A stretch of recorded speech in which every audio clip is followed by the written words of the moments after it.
Healthcare is changing, and Dr. Nancy RN is here for you. The topics are many, but each program stands on its own with 3 key action points for you to learn. Your guide to a healthier you in a changing world. Dr. Nancy RN. Welcome to Dr. Nancy RN. Healthy world, healthy nation, healthy you. I'm Nancy Valentine, PhD and registered nurse, and this show is dedicated to you, the healthcare consumer. And we hope that you will enjoy our show today because we have a wonderful nurse who has gone through many, many journeys, and she's going to tell us about that today. So let me tell you about how we're going to position this show. We've all heard about how we have adversity in our lives. There is really no one that gets through life without some challenge and some adversity. But it doesn't matter that you've had adversity, it's how you deal with it. And that's what we're going to be talking about today. And the reason we're going to be talking about this is that it really does tie into healthcare, because everyone has healthcare challenges somewhere along the line in their life. And Rita Iditarán is going to tell us about how her journey really helped to inform her, make her a better human being, a better citizen, and a wonderful nurse.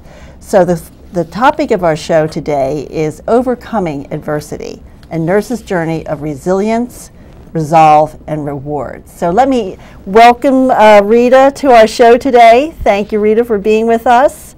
And I want to tell you a little bit about this marvelous woman. Not only is she beautiful, passionate, has a wonderful position at the Hospital of the University of Pennsylvania, but she also has a doctoral degree, and she's a nurse practitioner with a doctoral degree, and her position is Director of Diversity and Inclusion at the Hospital of the University of Pennsylvania. In addition, she is really known in the area and beyond as a really outstanding nurse leader. This work in inclusion and cultural competence is really growing. It's a growing field in healthcare, and Rita is a leader in this field. She has spoken on these topics locally, nationally, and internationally, so she's done a lot of scholarly work. And she's passionate about it, as we will hear in her discussion with us today. And recently, she was selected for the prestigious Robert Wood Johnson Executive Nurse Fellows Program, which is really taking young leaders like Rita, mid-career people, and helping them to become even better leaders for the future, so that she will take up where we leave off. So I'm really delighted. Again, Rita, thank you for being with us today. It's a pleasure, Nancy. Thank you. It's such an honor to have the opportunity to tell my story. Really, there's a lot that I'd like to share. Where would you like me to start? Well, I only know that you came from Nigeria 24 years ago, which was probably a lifetime ago on some level. But in terms of your journey to get here, tell us about your life and how you really had to deal with it. Yeah, again, my name is Rita Iditarán. I was born in Nigeria, a patriarchal society, meaning is a society where men calls all the rules. Right. So women are supposed to be subservient and listen to the men, and women are respected when they do that. Even though I was born in this society, growing up, I knew within myself somehow that being a woman shouldn't limit me. I wanted to contribute to my country, to my household, and I struggled with that because being the first child of a family of 14, wow. My parents expected the boys that came after me to be the leaders, but not me. But with ongoing challenge within the family, my father recognized that there's something in me that makes me more than a woman. It depends on how you look at that. It could be strength or weakness, because my father had to say, oh, she is a man with female structures. In the United States, it depends on how you look at that. But that gave me the opportunity to be educated. Otherwise, at that time, educating women was viewed as a waste of limited resources, because women were supposed to be working in farms to help grow the food. But I was fortunate to be educated. Wow, let's stop. Let me just ask you a couple questions about that. First of all, 14 children, the fourth of 14 children. That's amazing. The first. I'm the first Oh, child. I'm sorry, the first Yes, child. first child The of 14. first of 14. Yes. And in that composition of brothers and sisters, how many girls and boys? About equal amount of 7 and 7. And if I could tell you something nice, I came from a polygamy background. You know what that means? No, say that again. Polygamist, meaning my father in our Nigerian culture married 3 wives. Oh, I see. Okay. Polygamous. Polygamist. I'm only going to pronounce it because I know our audience will understand polygamous. So your father was a polygamist in that culture, which was very accepted. It was accepted. It was okay. And the children grew together. The women, they know that all 3 of them was married to the same husband. And there were rules, unwritten rules, but they respected them and they lived happily together. Even at that time, I wasn't exposed to the other kind of nuclear family, but something inside me told me that wasn't right. I would like to have a husband that's just for me. Right. So you were an outlier right from the beginning. Yes, now that I know what outlier means, yes, I was an outlier. Right, but that's true. You didn't have necessarily language for that in your culture at that time. So let me just get this straight. So your father had 3 wives, and the 14 children were divided over those 3 women. Yes, correct? my mother has 5 of those 14. Okay, well, I'm glad to hear that not one woman had 14 children. That's probably a good plan. So at least there were 3. Yeah. Okay, so of these, this really sort of extended family, so to speak, Yes. in this polygamous environment, you were the first of the 14. Yeah. And right from the beginning, your father did see something different in you, and you came to recognize something different in yourself. That must have been hard in that culture. I mean, how did that work even as a child?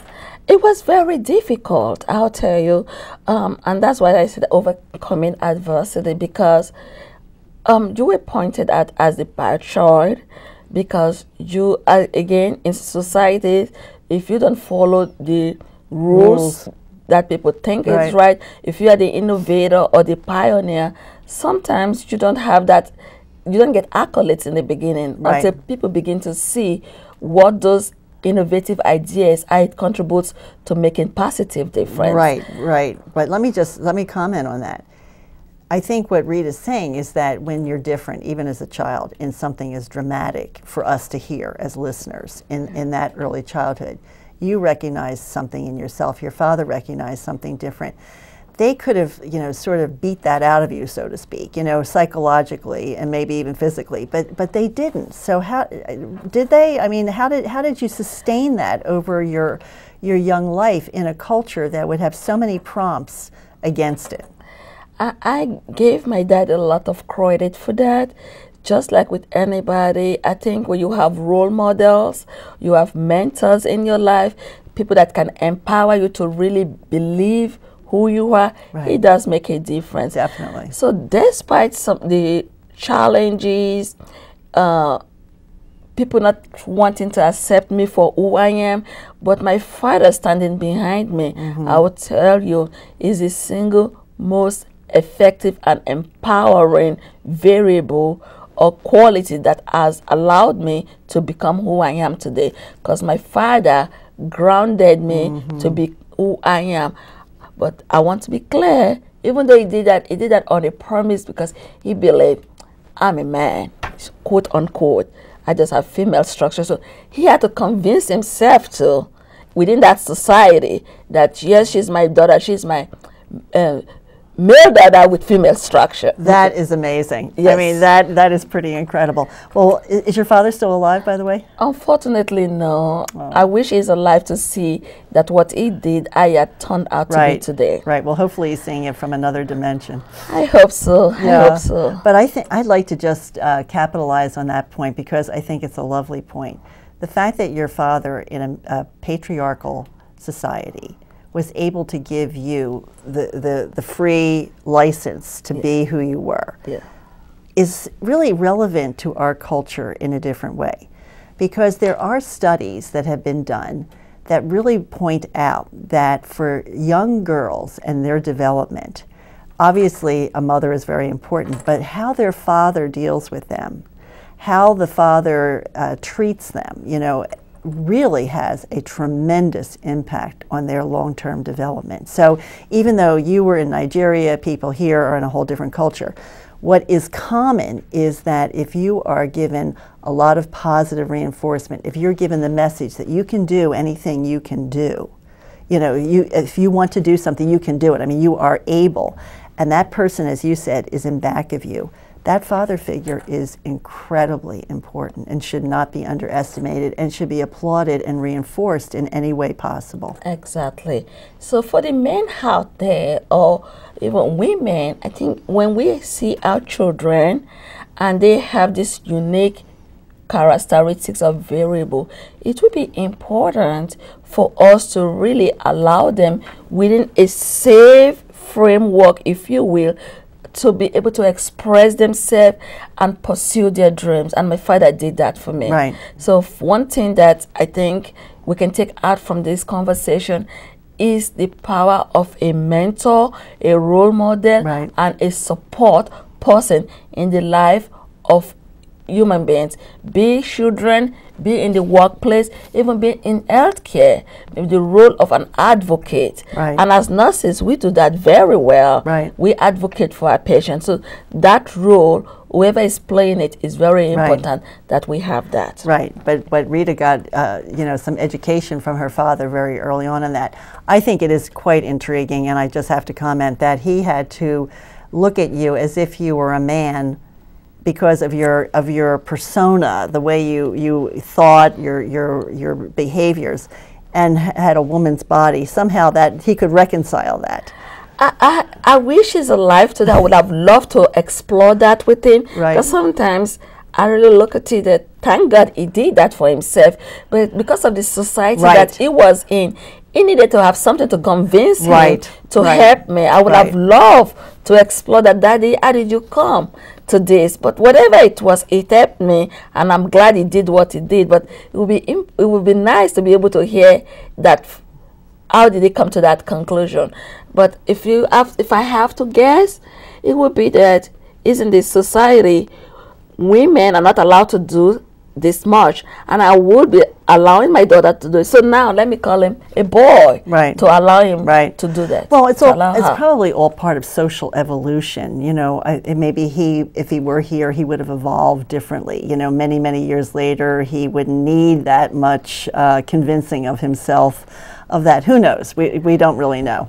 We don't. And you know, if we even look in our American culture, things have really evolved, because at least in the 2008 election, we had Hillary Clinton shattering the glass ceiling, right, to have a woman go for president. Right. So even in American culture, we've not seen a lot of women contesting for presidential positions, because again, one way or the other, depending on how far you go back in time, I think society, somehow women have had to play the second role. But I'm glad now that we're recognizing that women are really intelligent, if not sometimes more intelligent. Excuse me, men out there, you are all respected, but it is what it is. We are recognizing that, and it's good for society, because we are contributing that part of our human resources that we've not used well. Right. So this is a wonderful opportunity, and thank God that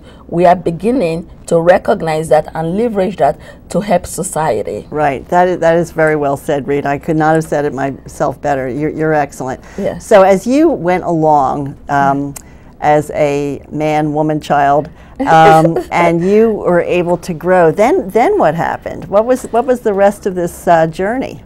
The rest of the journey was that I met a very charming man, my husband, Anthony Adeniran.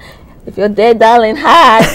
You know, and the same quality that people in the society probably would not want me for a wife for, that was what he liked. He identified that I wanted an assertive woman, that if anything happens to me, my children will be supported. I know that. Right. So we fell in love. He came to the United States and brought me along. And I'll tell you, when I arrived in the United States and looking at how empowered women are and the freedom, I said, wow, this is where I really belong. Thank God. So if you ask, I'm probably the proudest American. I'm very proud to be an American because this is the place where it's okay to be who you are. You can leverage your strength to make a positive difference. So I came to the United States. That's wonderful. Well, we're happy to have you. Aren't we lucky? Yeah.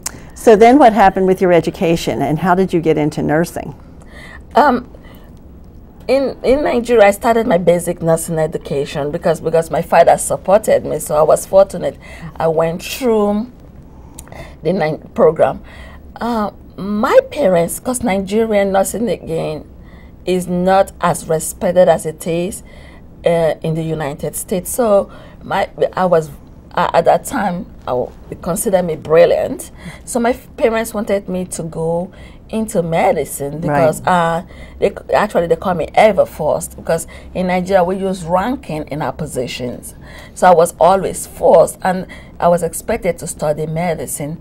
But I wanted to be a nurse because in my vision of what nurses are in Nigerian culture, the nurses were white and they're beautiful, they're sparkling and smart. So I wanted to be a nurse at all costs. So I went against my parents' wish to go to nursing school. That was another thing that is unheard of because you always had to listen to your parents. But I was fortunate my father allowed me to get into nursing school. During my nursing education training, I found out that nurses were not as empowered as I would like to be, and I wanted to change. But unfortunately in Nigeria we don't have those kind of resources we have here in the United States where you can change your major. So I needed to complete my nursing education. So I completed it when I was invited by my husband to come to the United States. I had a plan to switch to medicine. I see. But when I arrived here I found out like, wow, I really can do what I wanted to do. As a nurse, I can make a difference. Right. So I continued in nursing in this country. And it sounds like you were happy with that choice. I won't change it. I am very proud to be a nurse. The opportunities to contribute is numerous, and I have been able to make different contributions in different roles as a nurse in this country. And if I have to live my life again, I won't change a thing. Well, that's really very reassuring that we have someone with Rita's talent in our ranks as well. So once you finished your education, then how did you get tracked in your profession? I mean, it's very interesting. I'd like to hear that story because now you're in a very pivotal role at the Hospital of the University of Pennsylvania where your background and your sensitivity to having inclusion and cultural sensitivity is really a wonderful platform. But how did you get there? Again, in life, as all human beings, there will always be adversity. When I came to the United States, I landed at an hospital, a community hospital here. And of course, I stood out again. I wasn't allowed to practice as a nurse because I needed to pass the licensure of this country. So I was working as an aide in that hospital. There were 24 of us, so the American nurses that recently graduated, this is in 1990, they were working as graduate nurses. And we took the NCLEX RN exam. And out of the 24 of us, this is a fact, that's why I can say it publicly, I was the only one that passed. And I was an aide yesterday, today I became a nurse. So for the people that I wasn't working with, they didn't accept the fact that yesterday I was an aide, today I'm a nurse. Those GNs had to go back to work as a nursing assistant until they had to take that state board again. So I wasn't accepted. But the point was that I knew that I had what it took to be the nurse. So I approached leadership team and I said to Sister Kathleen, I said, the same test that some of my peers that went to school in America failed, I passed. And now I've been told I'm not good enough to be a nurse. How do you measure or judge that? And she was very pleased that I came to her with the resistance that I was encountering, and she made it very clear that whatever it is, I should keep up. Again, I had another role model, someone in the position of power that empowered me and rekindled my strength, my courage as a nurse. That yes, you've come to the country, you've passed the examination, the text for the examination. You should be able to practice to the full extent of your license, and no one should be able to stop you. So she had to come in and really help me smooth that transition. And over the years, I found that a lot of nurses, international educated nurses specifically, had to overcome this kind of barrier. So really the prejudice was not a racial prejudice. The prejudice was that you started out your education in another country, and even though you made the transition here, finished whatever courses you needed to, and took the exam here, the nurses that you were working with in that particular setting didn't want to accept you as a nurse, even though you you were free and clear, you were licensed. Yes, it was a struggle. I won't say it's all the nurses, because as you remember, there were people that accepted me, but there were people that I had to prove myself constantly. And what was very obvious was my accent. So soon as I've opened my mouth, they understood that I wasn't from the United States. I don't think it was much of race, because there were people that have my same color that also I had to struggle with. So it wasn't a racial thing, but it's all human beings. And I think that's part of my work now. When it's different does not mean deficiency. Right. So we have to raise our awareness to appreciate difference instead of placing judgments of difference. It's human nature. It's called ethnocentrism, using my standards to judge others. But as our world gets bigger and smaller, we have to begin to appreciate difference, but not putting values to difference. Right. Well, I think that's a beautiful point, because it is with the differences and all the, like you said, moving from ethnocentric, only thinking of the world through our own personal lens, and really looking at it really more like a kaleidoscope. Yes. You know, that there are many different features, there are many different lenses, and they all blend, and they make like very beautiful shapes and very beautiful colors. Yes. So you started out, you got through that gate, so to speak. Then how did you wind up at Penn? I wound up, so doing that, my nursing education in Nigeria was diploma. So while I was at this community hospital, I knew that I needed education to progress. So I went for my RN/BSN at Widener. Okay. When I went to Widener, I was told, because I came from another country, I would have to literally repeat nursing again.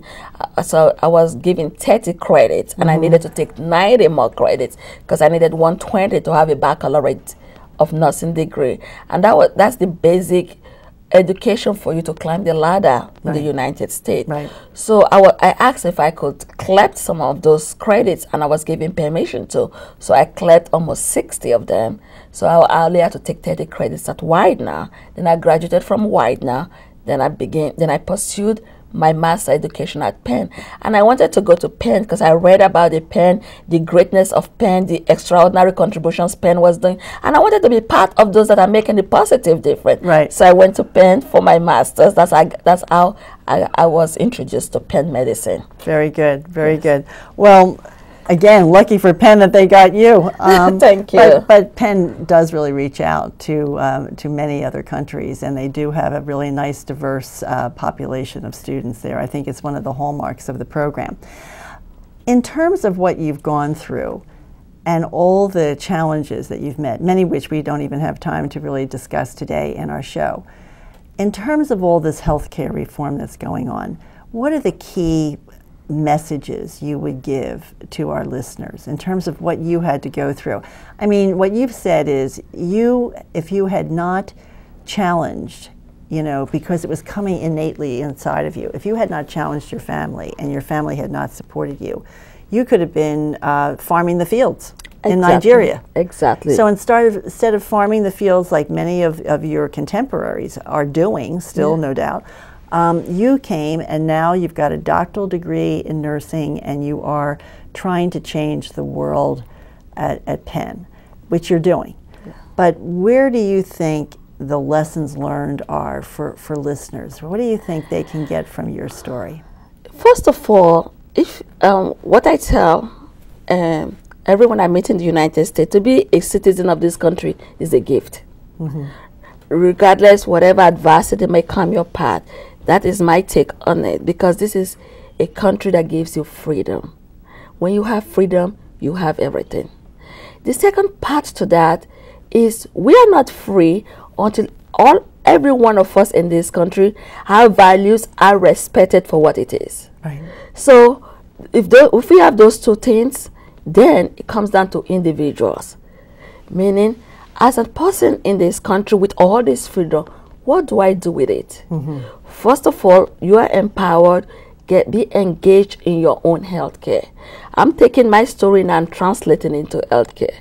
We have this wonderful Affordable Care Act. Whatever the politics is in it, we do know that now everybody can get insurance if they want it. Right. So, your health is your wealth, is the greatest asset anyone can have. Go get an insurance and do preventive health care. Take charge of yourself. Right. Take charge of your health. Engage in decisions that impact your health. If for any reason you face with an adversity of health problem, make an appointment with your physicians and your nurses. Speak with your nurses. Advocate for yourself. Yes, they will listen to you. Right. Be part of that decision of your health. Take control. Because yes, my father helped me, but my father saw those characteristics in me. Right. So show the nurses, the doctors, that you are interested in your own health, in your own wellness. Right. So that's the single most important thing that anyone can take. Plus, you have the country that is working for you. Freedom. Right, right. Isn't it beautiful to see that through the lens of someone that can appreciate it because they didn't spend their entire life here? And I think that Rita's message is very positive. This show is being taped on October the 1st, 2013, the day that the insurance exchanges have opened up for enrollment for the very first time in this country. Will there be fits and starts? Definitely. There'll be a lot of issues and problems. It'll take a number of years to get it all smoothed out. But I think Rita's message is that you have the opportunity to take advantage of this. Wherever you are and you're listening, and if you have not had health insurance before, you have a chance to get something now. And once you have that, that is a ticket to getting primary care and getting intervention when you really need it. So I think that the lesson that has been imparted here is that Rita did not come down a yellow brick road. She had a lot of people helping her, and she had to really be smart about how to make those choices. Mm-hmm. She used her own innate intelligence, for which she obviously is very intelligent, but she used her heart to help guide her as well, and just her basic common sense. And I love her message to all of us because it doesn't get any simpler than that. What is hard is for people to really get up and do it in some cases, but it's not that hard once you've done it. Once you've done it, you will get more positive reinforcement and you will see results. You will see how your life can improve and get better. And I think that standing back and maybe on a daily basis, just having that moment of recollection that no matter what adversity you're up against, you are in a country that gives you a lot more freedom and a lot more opportunity than many people around the globe. And I think we do lose sight of that on a pretty regular basis. We hear about a lot of negativity, but the positives far outweigh anything that is negative. So I want to thank Rita for being so generous in telling us about her story today. Dr. Rita Adeniran is an exemplar nurse here from the Philadelphia area, and she is a beacon to other young women in the world. And I think her spirit, her courage, her story has really enlightened all of us. And I want to thank you all today for viewing and listening with us today. I hope that you will catch this and other programs that we have for you on www.drnancyrn.com. I hope you've enjoyed this, that you can use this information for your friends, your family, and your community. And remember, with health, all things are possible. Have a wonderful day. Thank you. I hope you enjoyed our conversation today and that the information will help you in meeting your health goals. Catch this program and other conversations on the website, drnancyrn.com. Or you can write to me as well. I welcome your comments and feedback. Thank you for listening and join us again. And remember, with health, all things are possible.